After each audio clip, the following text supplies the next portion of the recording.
Okay, good evening good evening. चलिए शुरू करते हैं। तो अब तक जो हमने डिस्कस किया था वो डिस्कस ये किया था कि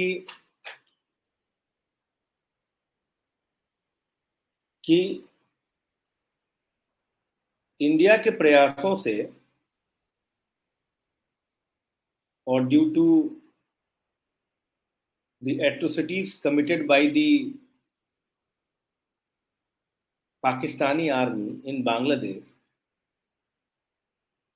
और उस समय का जो है ईस्टर्न पाकिस्तान, तो बांग्लादेश एक न्यू कंट्री के फॉर्म में इमर्ज किया। ठीक है। और इसमें उस समय इंदिरा गांधी का बहुत बड़ा रोल था, आपको पता है, मैंने पूरी कहानी आपको बताया है।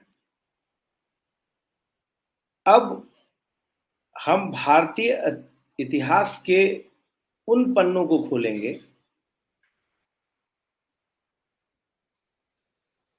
जो इंडियन डेमोक्रेसी के लिए एक ब्लॉट है। अगर हम इंडियन डेमोक्रेसी की बात करते हैं तो कोई भी डेमोक्रेटिक आदमी इस दिन को जरूर भूलना चाहेगा। इंडिया, जिसे हम मदर ऑफ डेमोक्रेसी कहते हैं, वर्ल्ड लार्जेस्ट डेमोक्रेसी कहते हैं,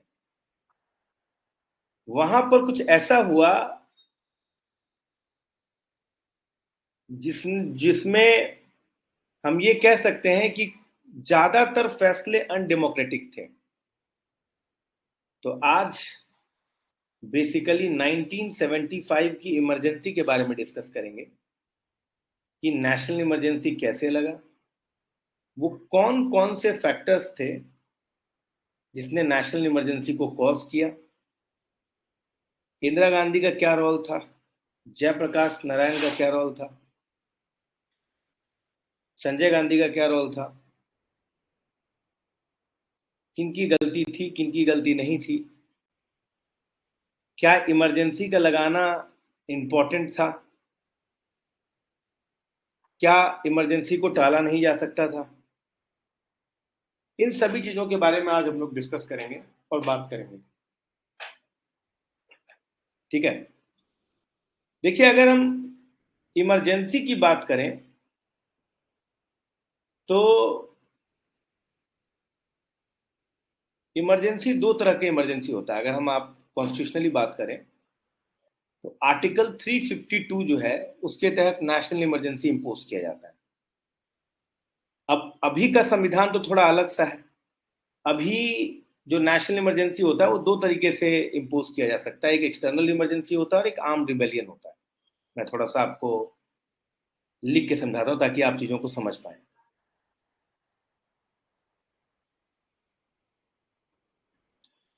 अभी की बात अगर हम लोग कर लें, अगर हम लोग 2024 की बात करें तो अगर मैं आर्टिकल 352 की बात करता हूं तो ये डील करता है नेशनल इमरजेंसी से।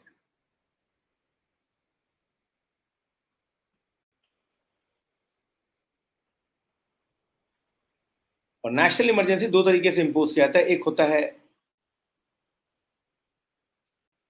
एक्सटर्नल इमरजेंसी, जिसको आप एक्सटर्नल एग्रेशन बोलेंगे,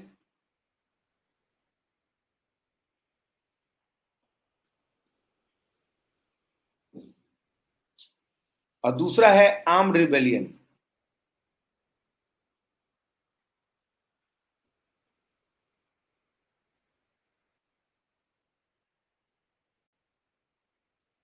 समझे बात होगी नहीं? एक एक्सटर्नल इमरजेंसी है और दूसरा आर्म्ड रिबेलियन है। ठीक है। और अभी जो इमरजेंसी इंपोज किया जाता है वो with the written permission of the with the written consent of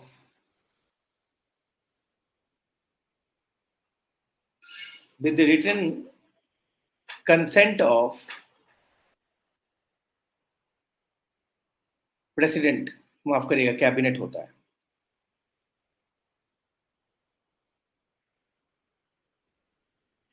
समझ में आ गया कि नहीं? रिटन कंसेंट ऑफ कैबिनेट से ही जो है इमरजेंसी इंपोज किया जाता है। यह आपके दिमाग में एकदम सेट होना चाहिए, कोई दिक्कत नहीं है इस चीज। ठीक है।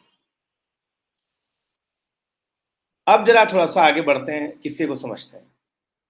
1975 में जो इमरजेंसी लाया गया था, उस समय में इमरजेंसी का जो सिनेरियो था वो थोड़ा अलग था। उस समय में आर्टिकल 350 थोड़ा सा अलग दिखता था। 352 उस समय में जो इमरजेंसी हुआ करता था, एक तो एक्सटर्नल इमरजेंसी हुआ करता था, ये पहले जैसा ही था। और दूसरी चीज जो थी उस समय में, आर्म रिबेलियन टाइप का कॉन्सेप्ट नहीं था, ये बाद में जोड़ा गया।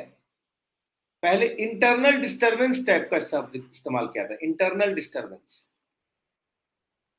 अब देखिए, इंटरनल डिस्टरबेंस जो है ना, ये बड़ा वेग सा टर्म है। अब मैं रास्ते से जा रहा था, मैंने दो तीन लोगों को कंटाप मार दिया, दो तीन लोगों ने मुझे मारा, तो एक कॉमन आदमी जो देख रहा होगा वो बोलेगा भाई इस एरिया में इंटरनल डिस्टरबेंस है, इमरजेंसी लगा दो। तो इंटरनल डिस्टरबेंस शब्द जो है बड़ा वेग है, इसी वजह से इसको अमेंड करके आर्म रिबेलियन शब्द कर दिया गया। अच्छा, 1975 के समय में जो आर्टिकल 352 था, उसमें कैबिनेट के कंसेंट की भी जरूरत नहीं थी। प्रेसिडेंट चाहे तो वो इमरजेंसी लगा सकता है on the recommendation of prime minister along with the council of minister. कोई रिटर्न कंसेंट वगैरह की जरूरत नहीं थी। समझ में आ रहा है? This was the difference. तो ये आज के इमरजेंसी के सिचुएशन पे मैं बात नहीं कर रहा हूं, मैं 1975 के इमरजेंसी की बात कर रहा हूं। अच्छा, एक गौरतलब बात यह है कि 1971 में जब बांग्लादेशी वॉर हुआ था, उस समय से एक्सटर्नल इमरजेंसी वैसे ही इंडिया में लगा हुआ था। तो हम जो बोलते हैं कि 1975 में इमरजेंसी लगाया गया, वो एक्चुअली में इंटरनल इमरजेंसी की बात की जाती है। इंटरनल इमरजेंसी लगाया गया, समझ में आ रहा है? और इंटरनल इमरजेंसी जो है, आपको पता है, इंटरनल डिस्टर्बेंस के बीच में लगाया था 1975 में। तो 1975 की जो इमरजेंसी है वो बेसिकली इंटरनल इमरजेंसी है। तो आज का जो हमारा टॉपिक है वो इसी इंटरनल इमरजेंसी के अराउंड घूमता है। अब सवाल उठता है कि 1971 से 75 के बीच में जो सरकार रही है वो इंदिरा गांधी जी की रही है। तो अब हमें इसी पर्सपेक्टिव से चीजों को समझना होगा कि जो इंदिरा गांधी जी की सरकार थी, उस ऐसी कौन सी परिस्थितियां हो गई कि जिसकी वजह से इमरजेंसी जो है वो लगाया गया। ठीक है, अगर आपको इमरजेंसी की पूरी सिचुएशन अगर आपको समझना है तो आपको 1970 से शुरू करना पड़ेगा, 71 से। और इस 71 से लेके 75 तक की पूरी कहानी समझनी पड़ेगी, तभी जाकर आप इमरजेंसी समझ पाओगे कि इमरजेंसी भारत में लाया क्यों गया। ठीक है, तो चलिए हम लोग शुरू करते हैं आज की कहानी और समझते हैं कि इमरजेंसी क्यों लाया गया था। ठीक, देखिए, आपको पता है कि नाइन इंदिरा गांधी जो है, उन्होंने कुछ अभिन्न फैसले भी लिए थे। 1969 में, अगर आपने मेरी क्लास देखा होगा पहले, तो 1969 में ग्रीन रेवोल्यूशन को प्रमोट करने के लिए नेशनलाइजेशन ऑफ बैंक किया गया था। नेशनलाइजेशन ऑफ बैंक्स किया गया था, पहली बात। 1969 में नेशनलाइजेशन ऑफ बैंक किया गया था। अब बात समझ रहे हैं?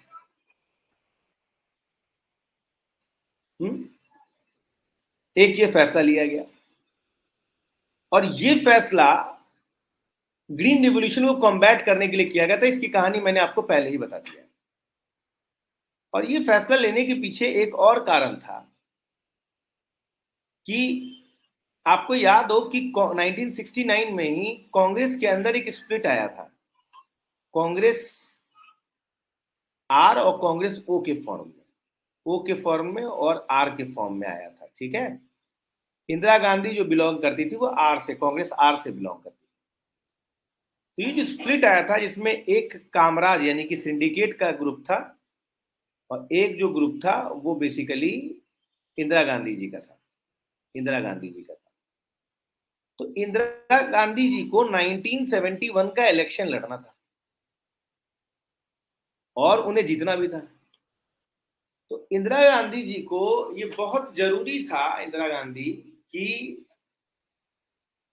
इंदिरा गांधी अपने आप को प्रो पुअर दिखाएं। बात को जरा समझिए। और ऐसा इसलिए भी था क्योंकि इंदिरा गांधी जी के कैबिनेट में ही काफी सारे कम्युनिस्ट थे, कम्युनिस्ट विचारधारा के लोग। तो इंदिरा गांधी को अपने आप को प्रो प्रियर पिक्चर दिखाना था ताकि लोगों के अंदर इंदिरा गांधी के प्रति सहानुभूति हो सके।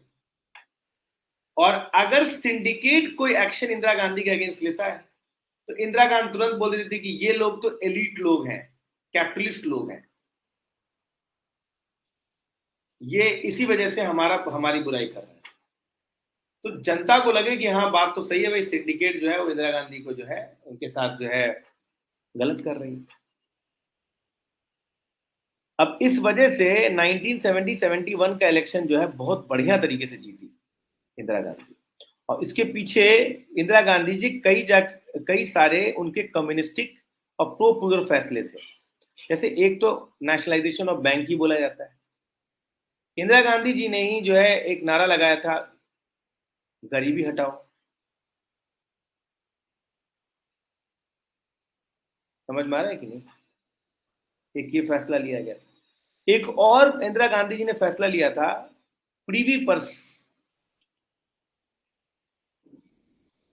इसको हटाने की बात करी इंदिरा गांधी। अभी प्रीवी पर्स क्या होता है इसको भी समझ लो यार। पहले आपको याद हो, एक प्रिंसली स्टेट्स हुआ करता था, राजा रजवाड़े प्रिंसली स्टेट्स हुआ करते थे। तो 565 प्रिंसली स्टेट्स थे, तो भारत के कहने पर ये लोग जो है इंडिया में विलय हो गए थे। ठीक है। तो इंडिया ने ये कहा था कि आप विलय हो जाइए, लेकिन आपको जो जो आपके जो शान शौकत है उसमें किसी भी तरह की कोई कमी नहीं आएगी। स्टेट आपको जो है कुछ पैसे देगा ताकि आप अपने महल वहल का खर्चा निकाल सके। इस तरह के पैसे को प्रीवी पर्स कहा जाता है। इसके तहत जो उनके किले वगैरह हुआ करते थे, जो जरूरत की चीजें थी उनको दिया जा रहा था ताकि वो जो अपना स्टेटस है वो मेंटेन करके रख सके। तो ये तरह का कमिटमेंट था कि आप चूंकि इंडिया में विलय हैं हुआ है, तो कम से कम इंडियन गवर्नमेंट का ये पूरा धर्म बनता है कि वो राजो रजवाड़ों को प्रीवी पर्स देते रहे। ठीक है। मामले को जरा समझिएगा। ठीक। अब ऐसे फैसलों ने इंदिरा गांधी को पोर्ट्रे कर दिया कि इंदिरा गांधी तो प्रो पुअर है, गरीबों की मसीहा है, और इलेक्शन में जीत भी गई। इनफैक्ट 1971 के इलेक्शन में, आप अगर 70-71 के इलेक्शन में देखें तो स्टेट के भी इलेक्शन में करीब करीब तमिलनाडु को छोड़ दिया जाए तो भारत के करीब करीब सभी राज्यों में इंदिरा गांधी जी की सरकार थी। यानी चीफ मिनिस्टर जो थे, सारे स्टेट्स भी जो थे, वो सारे के सारे कांग्रेस की सरकार थी। तो अच्छा खासा बहुमत के साथ इंदिरा गांधी जीती हुई। अच्छा, एक और बड़ी इंपॉर्टेंट बात यह है कि 1971 के दिसंबर में आते आते आपको मालूम है कि इंदिरा गांधी जी ने पाकिस्तान को सरेंडर करवाया था, जिसके बारे में हमने कल ही पढ़ा था। पाकिस्तान को सरेंडर करवाया था और बांग्लादेश को लिबरेट कराया था। तो आप ये बोल सकते हैं कि 1971 जो है इंदिरा गांधी जी के करियर का पीक ईयर है, और यहीं से इनका डिटोरिएशन भी शुरू होता है। अब कैसे शुरू होता है मैं आपको समझाता हूं। ऐसा माना जाता है कि इंदिरा गांधी जी के ने जो इमरजेंसी इंपोज किया था 1975 में, इसमें सुप्रीम कोर्ट के फैसले भी बहुत हद तक जिम्मेदार है, बहुत हद तक जिम्मेदार है। और फिर जो रिस्पॉन्स है वो भी बहुत हद तक जिम्मेदार है। अब जरा बात को जरा समझने की कोशिश कीजिएगा। जब इंदिरा गांधी जी ने 1969 में नेशनलाइजेशन ऑफ बैंक किया और 1970-71 में गरीबी हटाओ प्रीवी पर्स का को एबोलिश कर दिया, तो सुप्रीम कोर्ट ने इन फैसलों को क्रिटिसाइज किया, कहा कि ये जो फैसले लिए गए हैं ये सरकार के अपने जुरिस्डिक्शन से बाहर के फैसले हैं और ज्यादातर फैसलों ज्यादातर चीजों को असंवैधानिक बताते हुए उसे गलत ठहराया गया। तो इंदिरा गांधी ने डिसाइड कर लिया कि भाई देखो, अब जो है ना, मैं तो इनके पांव कतर के रखूंगा, सुप्रीम कोर्ट के ना, मैं पंख कतर दूंगी, क्योंकि ये मेरे फैसलों को काट रहा है। समझ में आया कि नहीं? अब जरा ध्यान सुनिएगा, बड़ी इंपॉर्टेंट बात है। 1967 में 1967 में गोलकनाथ केस आया हुआ था। ध्यान सुनिएगा सर, गोलकनाथ केस था। ये बहुत ही फेमस केस है। इस गोलकनाथ केस में, एक मिनट रुकिएगा।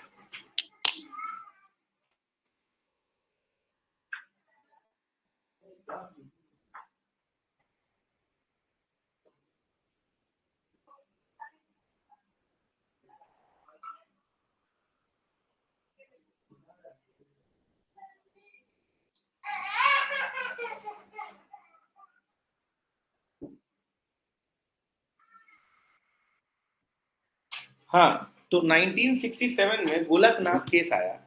गोलकनाथ केस में ये कह दिया गया कि किसी भी, चाहे कुछ भी कारण क्यों ना हो जाए,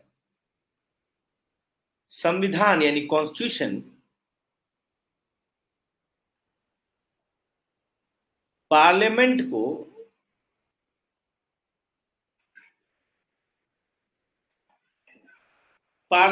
को फंडामेंटल राइट अमेंड करने का पावर नहीं देता है। ध्यान सुनिएगा सर, इंदिरा गांधी ने यह भी कहा कि भाई ये तो गलत बात है। आर्टिकल 368 के तहत ये पावर तो है पार्लियामेंट को कि वो कॉन्स्टिट्यूशन के किसी भी पार्ट को अमेंड कर सकता है। तो गोलकनाथ केस में साफ साफ कह दिया गया,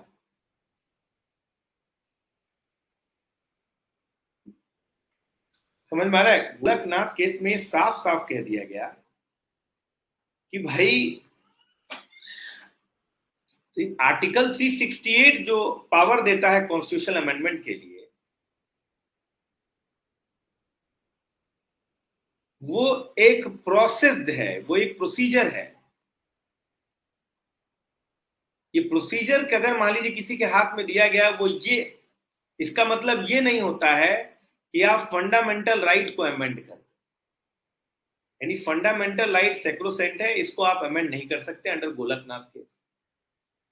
और कई सारे 1970s में जजमेंट आया, जैसे कि नेशनलाइजेशन ऑफ बैंक और ऐसे, उसमें दिखाया गया कि ये फंडामेंटल राइट को ब्रीच कर रहा है। इसीलिए ये सारे फैसले जो है सुप्रीम कोर्ट ने क्रिटिसाइज किया, अनकॉन्स्टिट्यूशनल बताया। तो 1971 में इंदिरा गांधी ने डिसाइड किया कि मुझे ना एक्चुअली में सुप्रीम कोर्ट के ना पर कतरने हैं। तो उन्होंने ठान लिया कि ये जो जजमेंट आया ना, इसको पूरी तरीके से मुझे क्वॉश कर देना है। तो तुरंत जो है 1971 में एक कॉन्स्टिट्यूशनल अमेंडमेंट पास किया गया, 24th कॉन्स्टिट्यूशनल अमेंडमेंट एक्ट कहते हैं। इसके तहत आर्टिकल 13 और आर्टिकल 368 में जो है अमेंडमेंट किया गया। ध्यान सुनिएगा सर, बड़ी इंपॉर्टेंट बात बता रहा हूं मैं आपको, बहुत डिटेल में बता रहा हूं ताकि आपका पॉलिटी का एंगल भी क्लियर होता रहे। आर्टिकल 13 में क्लॉज जोड़ा गया, उसके तहत यह बोला गया कि आर्टिकल 13 में जो शब्द लॉ का इस्तेमाल किया गया है, वो लॉ ये बताता है कि अगर लॉ कहीं पर भी फंडामेंटल राइट को इन्फ्रिंज करता है तो वो लॉ नल एंड वॉइड हो जाएगा। ये आर्टिकल 13 कहता है। 24th कॉन्स्टिट्यूशनल अमेंडमेंट में इसी आर्टिकल 13 में एक सेपरेट सा आर्टिकल जोड़ा गया, उसमें कहा गया कि कॉन्स्टिट्यूशनल अमेंडमेंट लॉ नहीं है। ध्यान सुनिएगा सर, लॉ नहीं है। चूंकि कॉन्स्टिट्यूशनल अमेंडमेंट एक लॉ नहीं है, अतः वो आर्टिकल 13 के एम्बिट में नहीं आता है। अतः कॉन्स्टिट्यूशनल अमेंडमेंट चाहे तो फंडामेंटल राइट को अमेंड कर सकता है। अतः इसका मतलब ये हुआ कि पार्लियामेंट कॉन्स्टिट्यूशन के किसी भी आर्टिकल को, कोई भी पार्ट हो, उसको अमेंड कर सकता है। There is no restriction of the parliament. Same provision 368 में भी जोड़ा गया कि ये जो कॉन्स्टिट्यूशन अमेंडमेंट है वो लॉ का पार्ट नहीं है। समझ में आ गया? तो ये चीज आ गया साफ साफ। तो इसका मतलब ये हुआ कि इंदिरा गांधी जी ने सीधे के सीधे जो है गोलकनाथ केस का जो जजमेंट था उसको पलट दिया। गोलकनाथ केस जो 1967 में था उसको पूरी तरीके से पलट दिया।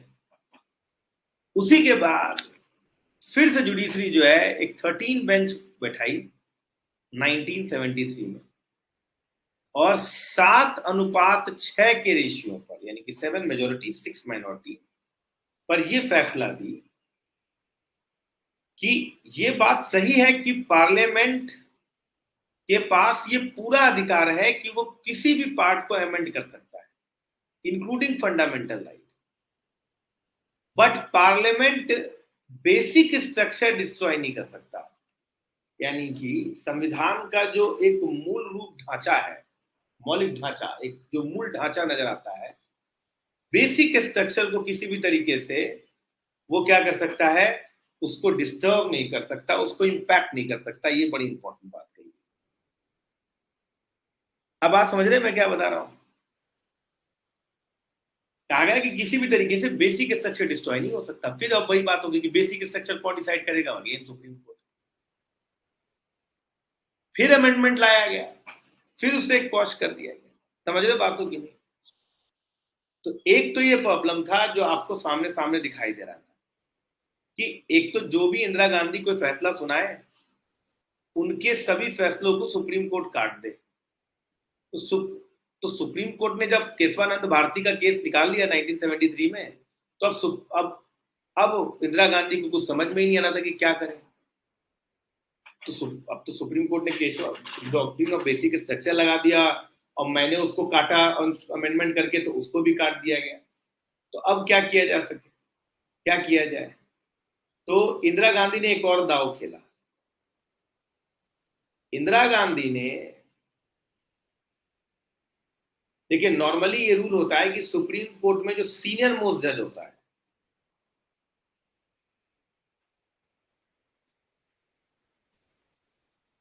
उसको सीजीआई बनाया जाता है। लेकिन प्रीवी पर्स का मामला हो, चाहे बैंक नेशनलाइजेशन का मामला हो, किसी भी जजमेंट में एक जज हुआ करते, उनका नाम था एएन रे। उन्होंने इंदिरा गांधी को सपोर्ट किया। एएन रे से ऊपर 3 जज और थे जो इनसे सीनियर थे, और नियम ये होता है कि सीनियर मोस्ट जज नॉर्मली कन्वेंशन के हिसाब से। इंदिरा गांधी ने क्या किया कि चूंकि एएन रे ने उनके फैसले में सुनाए थे, उनके मतलब हित में फैसला सुनाया था, तो ये 3 जजेस को सुपरसीड करके एएन रे को जो है वो चीफ जस्टिस ऑफ इंडिया बना दिया। इस ये चीज देखते हुए तीनों के तीनों जजेस ने क्या कर दिया, रिजाइन मार दिया। समझे बातों की नहीं? अब इसका क्या मतलब था? डायरेक्टली आपने इंडिपेंडेंस ऑफ जुडिशरी जो है उसको इंपैक्ट कर दिया।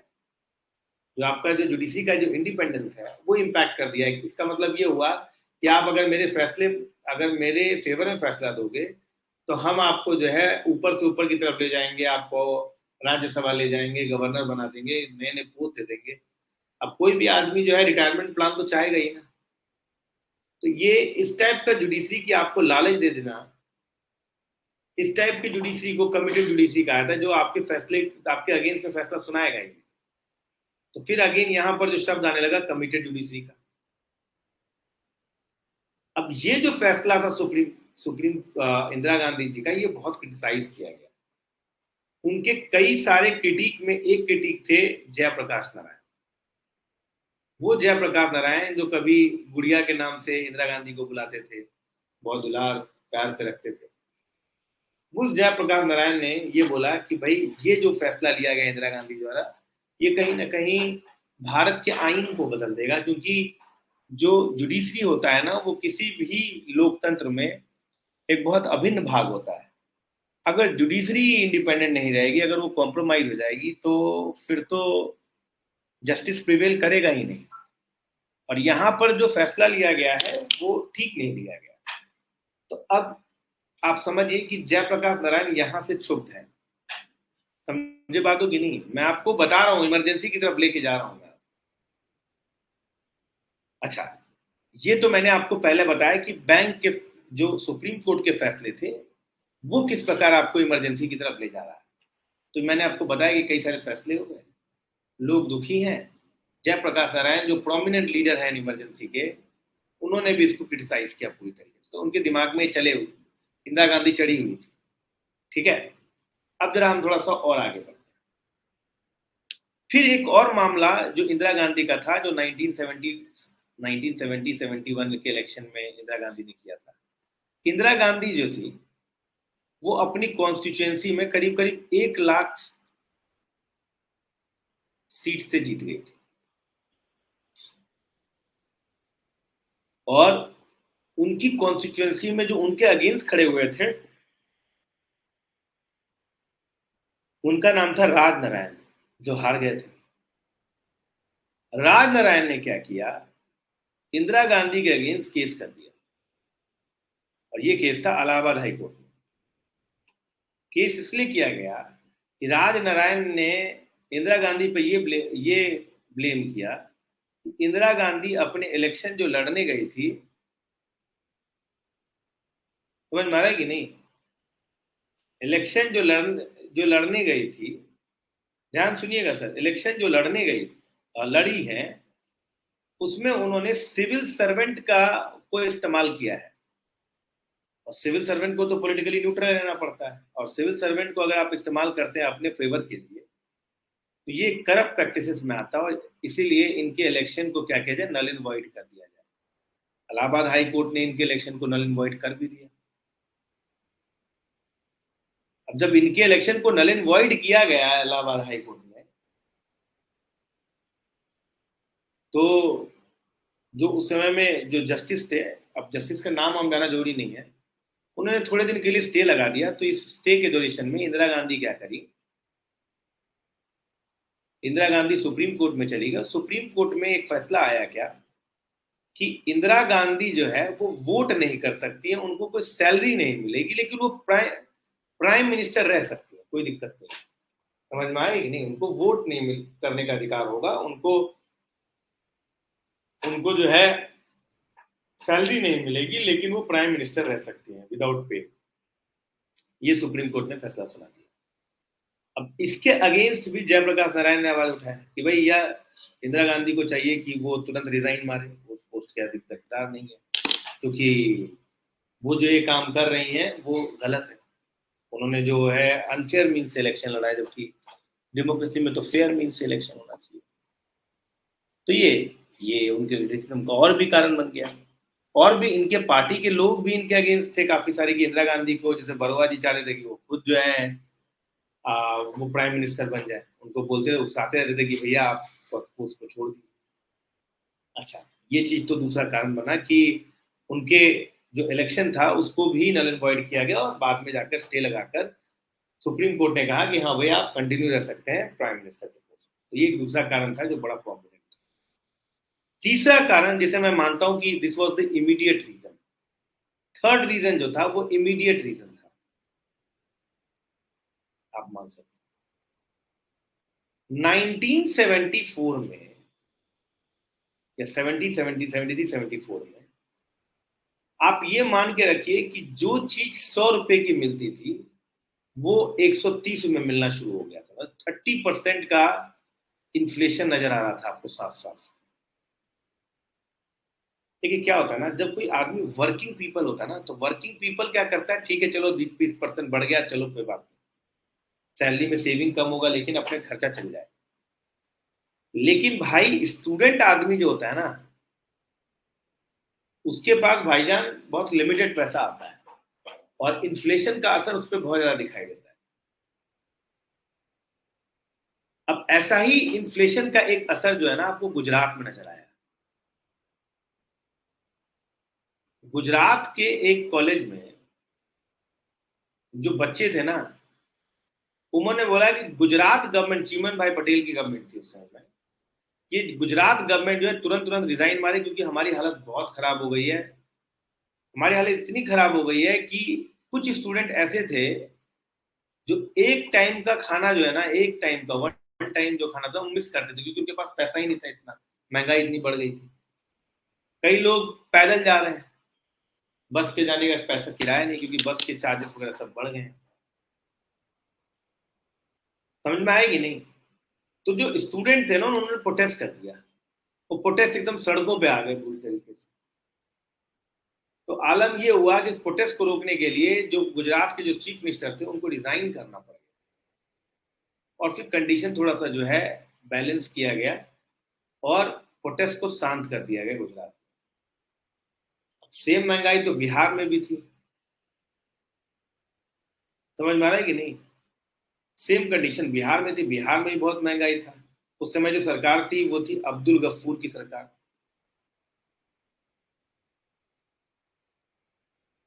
जयप्रकाश नारायण ने जयप्रकाश नारायण ने इंदिरा गांधी को कहा भी कि भाई अब्दुल गफूर की सरकार जो है उनको बोलो कि रिजाइन मारे। तो गुजरात जैसे गवर्नमेंट में चीफ मिनिस्टर ने कहा, वैसा बिहार के चीफ मिनिस्टर भी रिजाइन मारे। इंदिरा गांधी ने कहा कि भाई वो डेमोक्रेटिकली इलेक्टेड सरकार है, हम कैसे डिजाइन बनवा सकते, और काफी बात सही भी है। अरे आप देखो, सिंपल समझो, मान लीजिए कि मोदी जी दिल्ली में है और वो बीजेपी से बिलोंग करते, बीजेपी पार्टी है। अच्छा, इसी बीजेपी की एक पार्टी आप ये मान के रख लो कि चलो भाई मध्य प्रदेश में बीजेपी की सरकार। अब मान लीजिए कि मध्य प्रदेश में प्रोटेस्ट होता है और कोई आदमी जाकर मोदी जी को कहता है कि एक काम करिए, आप मध्य प्रदेश के जो चीफ मिनिस्टर हैं उसको हटा दीजिए। आप बोलोगे हम किस बेसिस पर हटाएंगे? भाई हम सेंट्रल लेवल पर है, वो स्टेट लेवल पर है, हमारी सरकार अलग है, उसकी सरकार अलग है, वो कैसे हम उसको हटा दें? वो तो डेमोक्रेटिकली इलेक्टेड है। और काफी सही भी बात थी कि भाई डेमोक्रेटिकली इलेक्टेड को ऐसे थोड़ी ना हटाया जा सकता। इंदिरा गांधी ने कहा कि अगर हटाना ही है ना तो आप अगले इलेक्शन तक वेट कर लीजिए, आराम से आप हटा दीजिए। जयप्रकाश नारायण ने कहा कि भाई ऐसा है, बिहार के स्टूडेंट की मैं पूरी मदद करूंगा, और इस मूवमेंट में मैं जो है बिहार के स्टूडेंट का पूरी तरीके से मदद दूंगा। और पूरी तरीके से एक बार बोल देते कि जयप्रकाश नारायण के साथ कौन है, तो पूरे के पूरे जो लोग थे आसपास के एकदम गूंज के बोले थे कि हम जान दे देंगे जयप्रकाश नारायण के लिए। समझे बात की नहीं? ये चीज था। अब यहां पर क्या हुआ कि जयप्रकाश नारायण जो थे डिक्लेयर लीडर हो गए कि भैया जो भी अनफेयर मीन्स हो रहा है, या जो भी ऐसी सरकार है जो शोषण कर रही है, उसको हटाना है। इसके लिए एक मूवमेंट शुरू किया गया जिसे जयप्रकाश मूवमेंट के नाम देते हैं, और कई बार इसे संपूर्ण क्रांति के नाम से भी जानते हैं। याद रखिएगा और लिख लीजिए, इसे जेपी मूवमेंट के नाम से भी जानते हैं, जो बिहार से शुरू हुआ, और कई बार इसको संपूर्ण क्रांति के नाम से भी जानते हैं। समझा? ये बात समझी कि नहीं? संपूर्ण आपसे पूछा जाएगा संपूर्ण क्रांति का क्या सिचुएशन है, क्या था, ठीक है?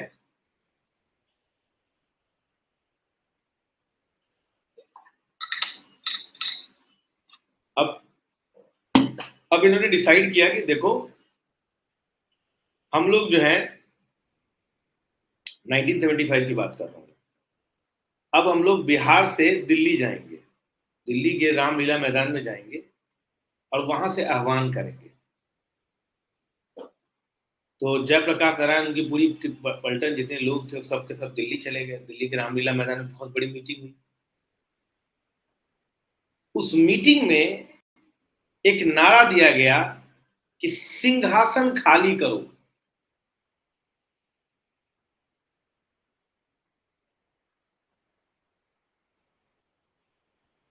कि जनता आती है।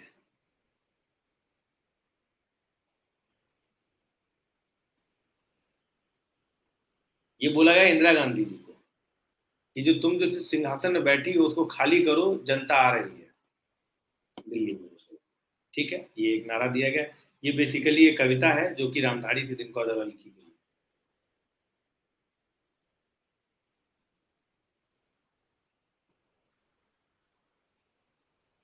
समझे? अब दूसरी बात जो बड़ी थोड़ा सा अलग है, थोड़ा सा ट्रबलसम है, वो आपको थोड़ा समझना पड़ेगा।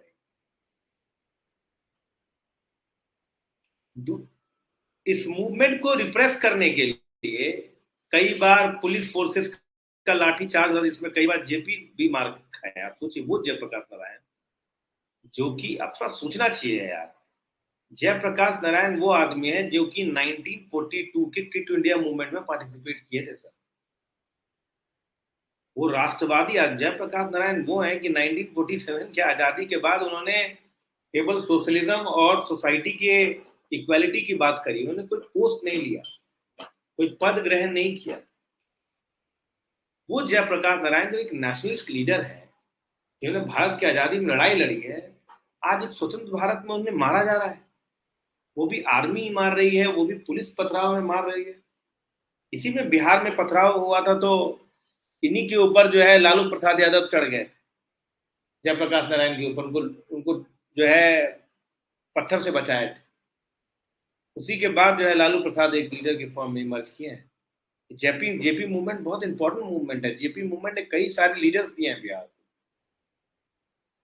समझ में आएगी नहीं। उस पर कई बार पथराव चलाया गया। तो इसी पर रामलीला मैदान में एक भाषण दिया गया, ये बहुत कंट्रोवर्शियल माना जाता है, और यही भाषण माना जाता है कि इमरजेंसी की लगने के पीछे एक इमीडिएट कॉज है। ये भाषण ये बोलते हैं कि अगर आर्मी और पुलिस को लगता है कि जो ऑर्डर गवर्नमेंट की तरफ से आया है और आर्मी और पुलिस को ऐसा लगता है कि ये उनके कंसाइंस के अगेंस्ट है, तो ऐसे ऑर्डर को मानने से मना कर दें। अब आप कैन यू बिलीव कि इस टाइप का जो भी आप प्रोक्लेमेशन करेंगे या कोई भी इस टाइप का भाषण करेंगे, तो ये साफ साफ होता है कि आप देश के अगेंस्ट हैं, आप सरकार के अगेंस्ट जा रहे हैं, बहुत बुरी तरीके से अगेंस्ट जा रहे हैं। इसका मतलब ये हो गया कि कल की डेट में मान लीजिए, आप सोचिए आर्मी को आप इसमें इन्वॉल्व कर रहे हैं। अगर आर्मी ने देश की बात नहीं मानी, मान लीजिए सरकार की बात नहीं मानी, तो ये देश चलेगा कैसे यार। कल की डेट में कोई अटैक करता है और आर्मी कहती नहीं हम नहीं लड़ेंगे, फिर तो ऐसे तो देश को चलाना बहुत मुश्किल हो जाएगा। ये कई बार क्रिटिसाइज करता है कि इस टाइप के जो फैसले दिए गए थे जेपी जयप्रकाश नारायण द्वारा, वो थोड़ा अनडेमोक्रेटिक है। इसलिए बोला जाता है कि इंदिरा गांधी के फैसले और जेपी का जो अनडेमोक्रेटिक बिहेवियर था, इंदिरा गांधी का तो ऑफकोर्स था ही, जो अनडेमोक्रेटिक बिहेवियर था, ये इमरजेंसी की बहुत बड़ी वजह है, बहुत बड़ी वजह है। अब जब ये फैसला, जब ये बात फैसला जब ये कर दिया गया, जब ये भाषण दे दिया गया जयप्रकाश नारायण द्वारा, तो इंदिरा गांधी ने फिर डिसाइड किया कि नहीं, अब समय आ गया है, अब हमें इंटरनल इमरजेंसी लगा देनी चाहिए।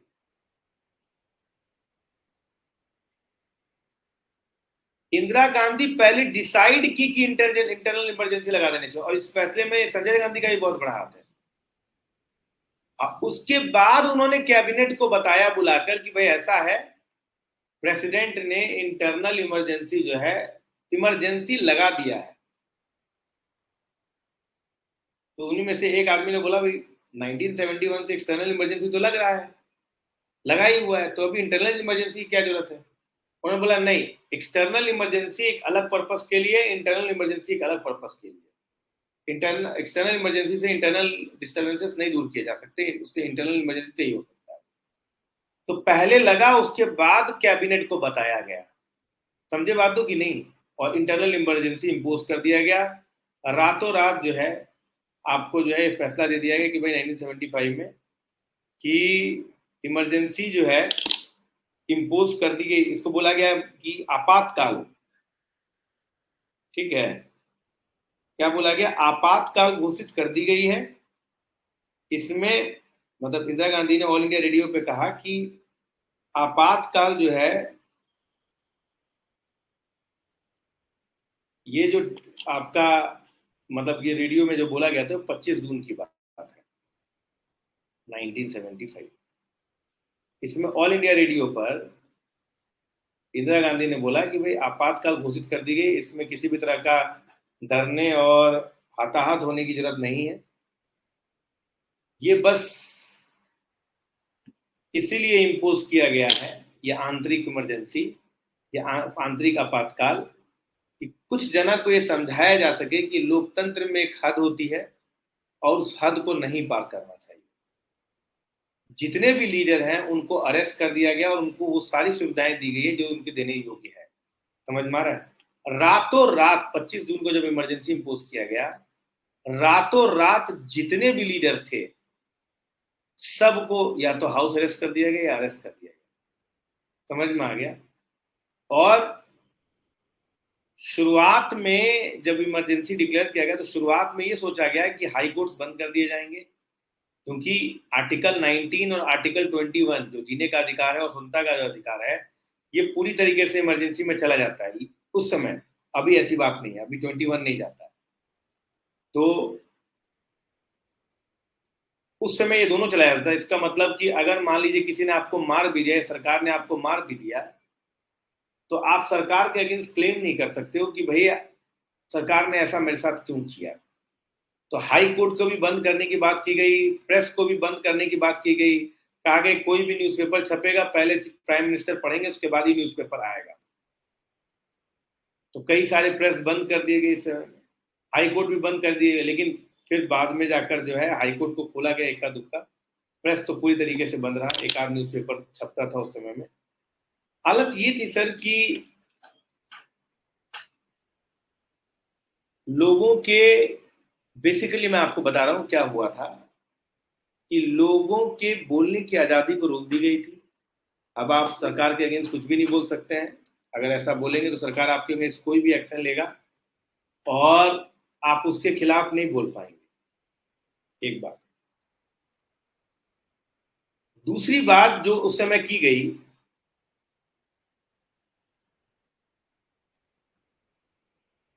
दूसरी बात जो उस समय की गई कि अगर सरकार को लगेगा कि कोई एक्शन लेने की जरूरत है, even if it is a violent action, वो आराम से सरकार ले सकती है, nobody can question. Basically habeas corpus का अधिकार जो है वो खत्म कर दिया गया।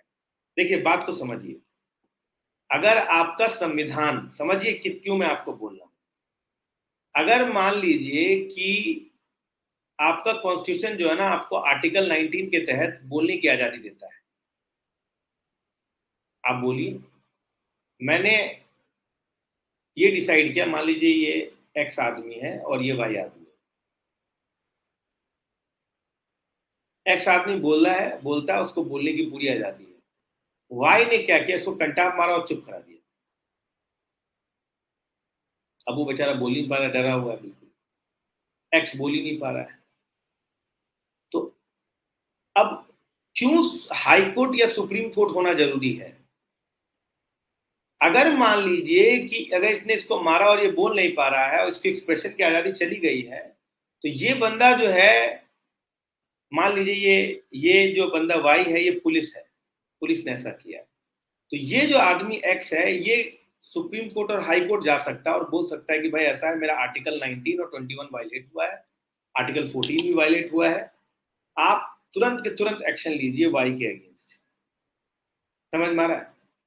अब मान लो कि सुप्रीम कोर्ट और हाई कोर्ट ने कह दिया कि भाई मेरे पास आप नहीं आ सकते, तो मैं आपको आर्टिकल 19 दे भी दूं और बोलने का अधिकार आपको, आप बोल रहे हो बस, तो इस अधिकार का कोई मतलब नहीं होगा, क्योंकि अगर कोई भी आपको मारेगा आपको चुप करा सकता है, आपके पास कोई लीगल रेमेडी अवेलेबल नहीं है, आपके पास कोई रिट अवेलेबल नहीं है। आप बात समझ रहे हैं? क्योंकि सुप्रीम कोर्ट और हाई कोर्ट वहां फंक्शन ही नहीं कर रहे हैं, शांति से बैठे हुए। आप बात समझ रहे हो कि नहीं? तो कोर्ट का होना बहुत जरूरी है बाबू।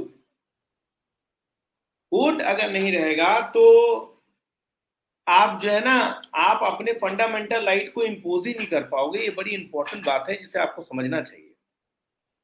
समझ में आ रहा है कि नहीं? ये चीजें हुई तो आपको समझ में आ गया कि इमरजेंसी जब लाया गया तो उसके पीछे क्या क्या कारण थे। तो हम बेसिकली मोटा मोटी अगर हम लोग कंपाइल करें तो कॉजेज ऑफ इमरजेंसी अगर हम लोग बात करेंगे तो हम लोग क्या बोल सकते हैं?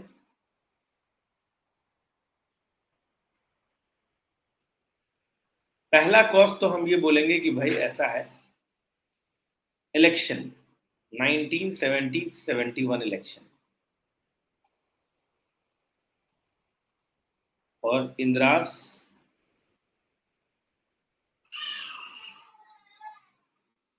Gandhi election dispute, supreme court judgements.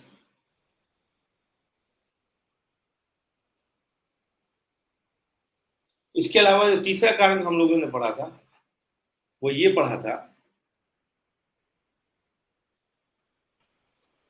Supreme court judgement हम लोगों ने पढ़ा था, 1971 का इलेक्शन पढ़ा था हम लोगों ने, इन्फ्लेशन और स्टूडेंट प्रोटेस्ट। इसके अलावा जयप्रकाश नारायण का जेपी मूवमेंट,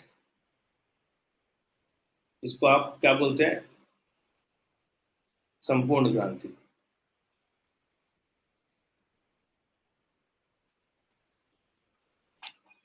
ये चार रीजन थे। अच्छा, इसका इम्पैक्ट क्या हुआ? What was the impact of the emergency?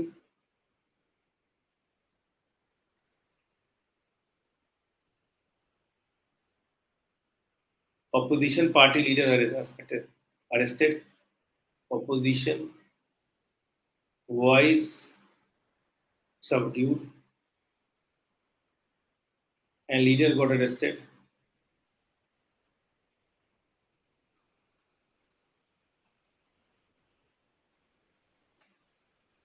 समझ में आ रहा है कि नहीं? curtailment of fundamental rights,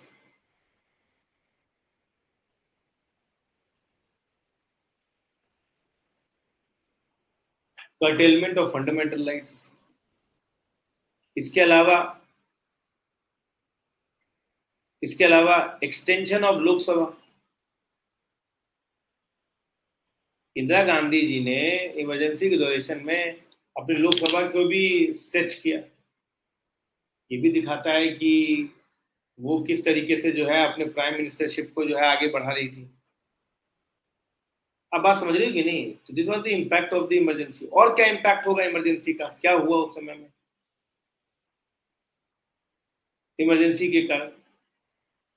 emergency के कारण और क्या हो गया? ये इंडियन डेमोक्रेसी में एक तरह का ब्लॉट है।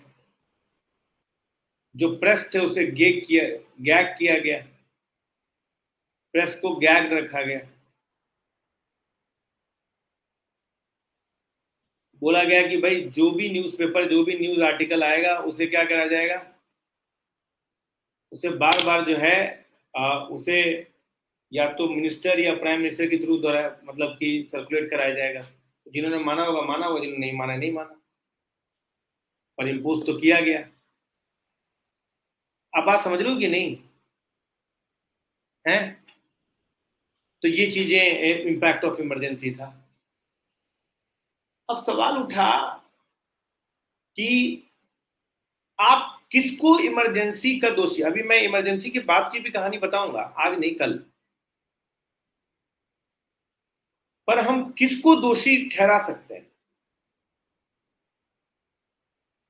मतलब फॉर इमरजेंसी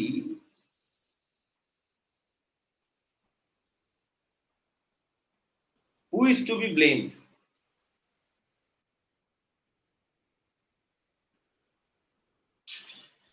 किसको हम ब्लेम कर सकते हैं, कहां कहां किन की गलती है? पहली गलती जिसे मैं मानता हूं वो है इंदिरा गांधी जी की तरफ से। पहली बात तो mayor declaration without asking the council of minister और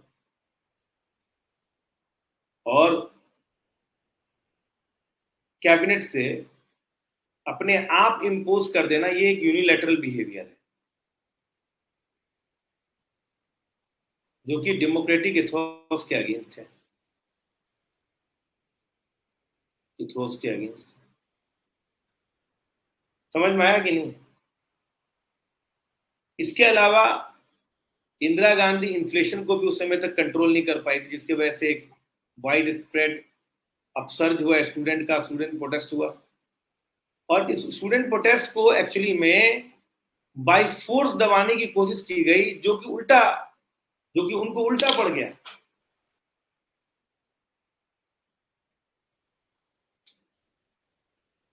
इंदिरा गांधी जी को हम ये ब्लेम कर सकते हैं। इंदिरा गांधी ने हाउस अरेस्ट कराया, ये गलत चीज था, ये नहीं प्रमोट किया जाना चाहिए था, वो भी जम्मू कश्मीर के क्षेत्र में। तो दूसरी गलती मैं मानता हूं वो है जयप्रकाश नारायण की। जयप्रकाश नारायण जी की क्या गलती है? एक तो सबसे बड़ी बात, इनकी डिमांड डिमांड जस्ट नहीं है कि जयप्रकाश नारायण की डिमांड जो है वो जस्ट नहीं है। क्या जस्ट नहीं है डिमांड? जयप्रकाश नारायण कह रहे हैं कि जो बिहार के चीफ मिनिस्टर हैं, आप उनको गद्दी से हटा दें। भाई, डेमोक्रेटिकली इलेक्टेड सरकार है, उसको गद्दी से कैसे हटाया जा सकता है? उसे कैसे चीफ मिनिस्टरशिप से हटाया जा सकता है? कुछ लॉजिकल नहीं लग रहा है। ऊपर से जो उन्होंने ये बोला कि आर्मी अगर अपने कंसाइंस की बात सुने, अगर उन्हें लगता है कि कोई ऐसा ऑर्डर आया है जो कि उनके कंसाइंस के अगेंस्ट, तो उस पर एक्शन ना ले। ये आर्मी के थोस के अगेंस्ट जाता है। आर्मी को कहा जाता है कि भाई, जो ऑर्डर ऊपर से आया उसको आप फॉलो करें। और उसके बाद अगर आप जयप्रकाश नारायण ऐसा बोलते हैं कि नहीं नहीं ऐसा नहीं है, आप ऑर्डर नहीं भी फॉलो कर सकते हैं, तो ये कहीं ना कहीं क्या करा जा रहा है कि नारकी क्रिएट करने की कोशिश की जा रही है, इससे डिस्टर्बेंसेस क्रिएट होंगे। इसके अलावा संजय गांधी को भी बहुत ब्लेम किया जाता है कि इमरजेंसी की खास वजह है, क्योंकि संजय गांधी ने पूरी तरीके से उस समय तक कैबिनेट पे टेक ओवर कर लिया था, जो वो बोलेंगे वही माना जाएगा। ये चीज जो है उस समय के हिसाब से चल रहा था। तो I have compiled it in a very lucid manner, आपको समझ में भी आया होगा मैं क्या बताने की कोशिश कर रहा हूँ। ठीक है? क्या इमरजेंसी को टाला जा सकता था? कैन इमरजेंसी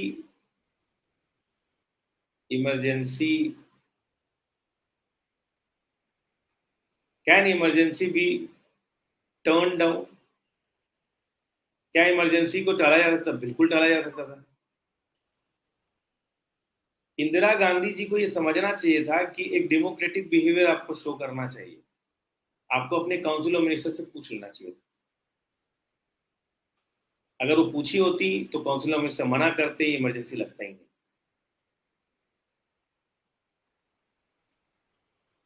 समझ रहे हो कि नहीं? इंदिरा गांधी जी को यह काम करना चाहिए था। दूसरा चीज क्या था जो इंपॉर्टेंट है, कि जयप्रकाश नारायण को अगर कोई प्रॉब्लम थी ना, फिर फिर भी आपको पता था कि आर्मी की लॉयलिटी कंट्री के लिए बहुत इंपॉर्टेंट है। आर्मी जो जयप्रकाश नारायण का जो भाषण है, जो उन्होंने कहा कि आर्मी को अपने कंसाइंस की बात सुननी चाहिए, ये एक्चुअली में वो ओवर स्टेप कर गए, है ना? आर्मी तक बात को ले ही के नहीं जाना चाहिए जयप्रकाश नारायण कि आप अपने मन की सुनिए ये चीजें, क्योंकि अगर मान लीजिए कि इंदिरा गांधी चले भी जाते तो आपको उस आर्मी की जरूरत पड़ेगी रूल करने के लिए। और अगर इस टाइप का म्यूटनी अगर होता है तो वो बहुत हेल्दी नहीं माना जाता है डेमोक्रेटिक सिस्टम में। समझ में आ रहा है कि नहीं?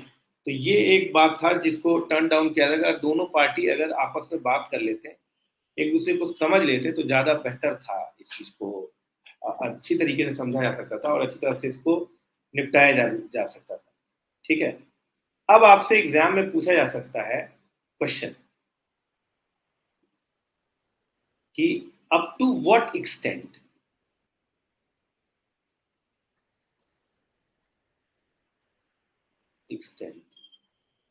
Indira Gandhi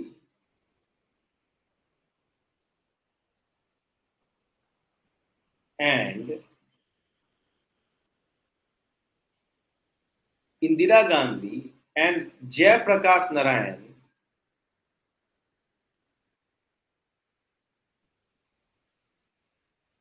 can be blamed for 1975 internal emergency.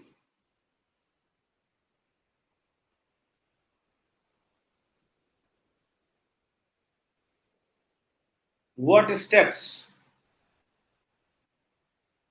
one should take?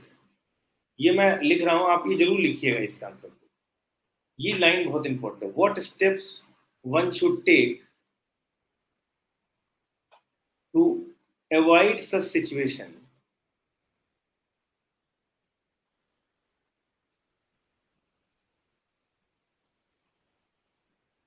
To avoid such situation in the future. समझ में आया? ये आपको 250 वर्ड्स में लिखना है और ये 15 मार्क्स का है।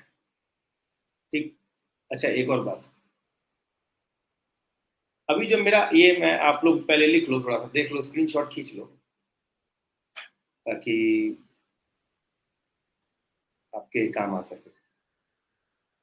ठीक है, और इस पे लिखिए जरूर आप, है ना। अच्छा, दूसरी चीज क्या है कि अभी हमारा इसके बाद का क्या टॉपिक होगा कि 1975 की इमरजेंसी के बाद कौन कौन से मेजर्स लिए गए। उसके बाद ऑपरेशन ब्लू स्टार, जो भिंडरवाला का केस है, वो हम लोग करेंगे, ऑपरेशन ब्लू स्टार। फिर असैसिनेशन ऑफ इंदिरा गांधी, वो होगा। उसके बाद राजीव एरा होगा। राजीव एरा में हम लोग देखेंगे कि श्रीलंका का इशू कैसे था। ठीक है, क्या हुआ था, कैसे असैसिनेशन किया गया था राजीव गांधी का। उसके बाद हम लोग नरसिम्हा राव के बारे में जानेंगे। नरसिम्हा बाई के बाद अटल बिहारी वाजपेयी, है ना। उसके बाद मनमोहन सिंह, उसके बाद नरेंद्र मोदी। ये पूरा का पूरा जो है टॉपिक हम लोगों को डिस्कशन का फोकस पॉइंट रहेगा। इसी पर हमारा डिस्कशन होगा। समझ में आ रहा? आई होप आपको मेरी बात समझ में आ गया होगा, है ना। समझे? बच्चा पार्टी। चलिए, मिलते हैं कल फिर। समझ में आ रहा है? गया में मिलेंगे आप लोगों से। धन्यवाद। कल भी इसी टाइम में क्लास लेंगे, मतलब थोड़ा पहले ले लेंगे। ठीक है, थैंक यू। Good night.